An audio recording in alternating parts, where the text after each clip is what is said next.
Hey everybody, Nick here, and today I got a little disassembly, not a review. Sorry, I was filming a review earlier of this little guy. This is the Ruike, whatever the heck you want to call it. They say rake.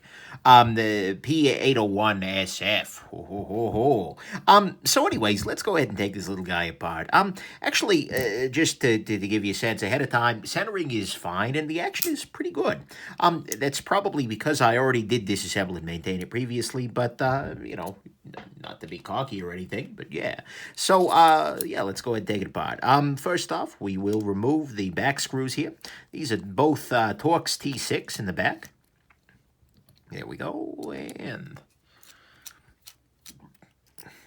there we go. Put the screws up there, and then I believe this is T8. Let's see if this is T8. This is indeed T8. Pop the pivot out. Torx T8. What's this action? Oh, okay. It's just a little pagoda thing on the screw there. Pagoda thing? Is that what I want? Really? Whatever. All right. So, that was easy enough. So, there we go. We have the disassembly. This knife is pretty simple on the inside here. It's running on pretty basic set of ball bearings. It's got steel on both sides, so it doesn't need washers or anything like that. The back spaces are... actually, the screws are going to the back spaces on both sides, which you can't argue with. Even the machining is not bad in here. Nice machining on the inside here. You have yourself a steel detent ball and steel ball bearings. I can't get too bad out of shape for the price of this guy, 30 bucks. Okay, sure. But, yeah, so there you go. And let's go ahead and wash things off. Using 91% rubbing alcohol here. If you're ever curious about any of the tools I'm using, go ahead and check out my knife disassembly tools video, in which I talk about my knife disassembly tools. And I also provide a link in the description to buy all of them. You can either use that link and support the channel, or you can buy them elsewhere, and, well, that way you at least know what I'm using. So, there we go. That's that. That's all cleaned up. Honestly, the construction on this guy is pretty solid. I mean, look at the machining. This is good.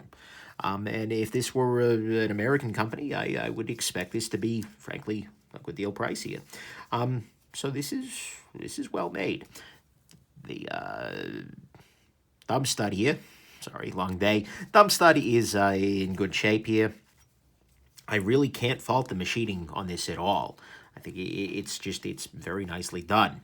And the bearings appear to be the exact same used on pretty much every other knife out there, so can't argue with that. I'm just going to clean them off by sliding them between my fingers in this little piece of cloth here with some rubbing alcohol on it, and that will allow me to de-gunk. Although, again, it's not too gunky. And there we are. It's popped loose. So, last step is going to be to clean the pivot off. What we appear to have here, actually, is a pivot that is... it's just a tube here, but the pivot screws both come into it from one side, and one of those screws is, you know, permanently in there.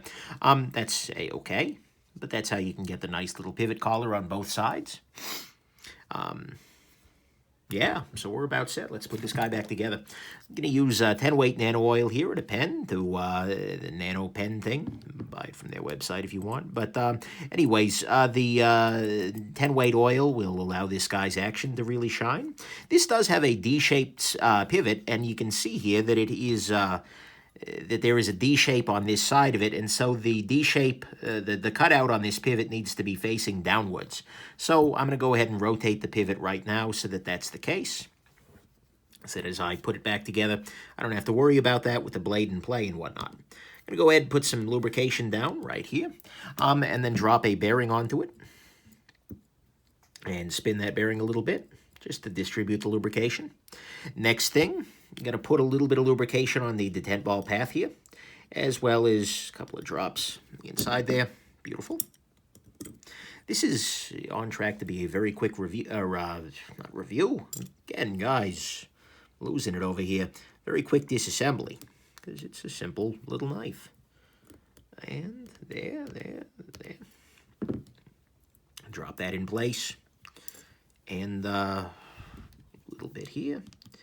Again, just confirm bottom for the D shape. Drop this little guy in place. I'm going to need to press this lock bar down, and in doing so, I will remove a little tension from the system and allow everything to snap into position. But at this point, we are good to go, and can put this guy back together. I'm going to grab the screw here, and I'm going to grab a little bit of a thread locker. This is a blue Loctite thread locker. There we go. Slide this into position. There we are. And again, I'm just releasing the lock bar tension there to let things pop into position. Then I'll switch over to T6, drop in these back screws. And again, I'm going to use the blue Loctite. This may be a little much, but that's okay. It won't harm anything. Come on. There we go. Beautiful. And beautiful.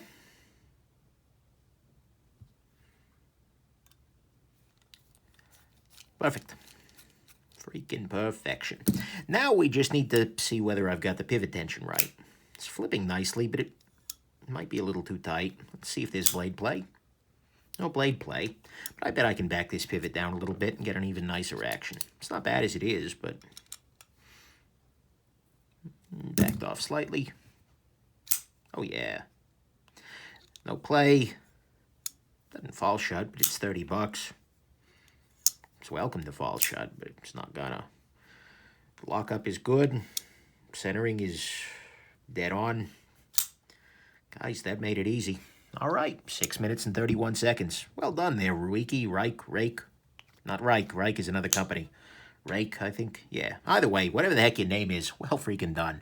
Hope this has been interesting to you, and have yourselves just an absolutely wonderful rest of your day. Bye now.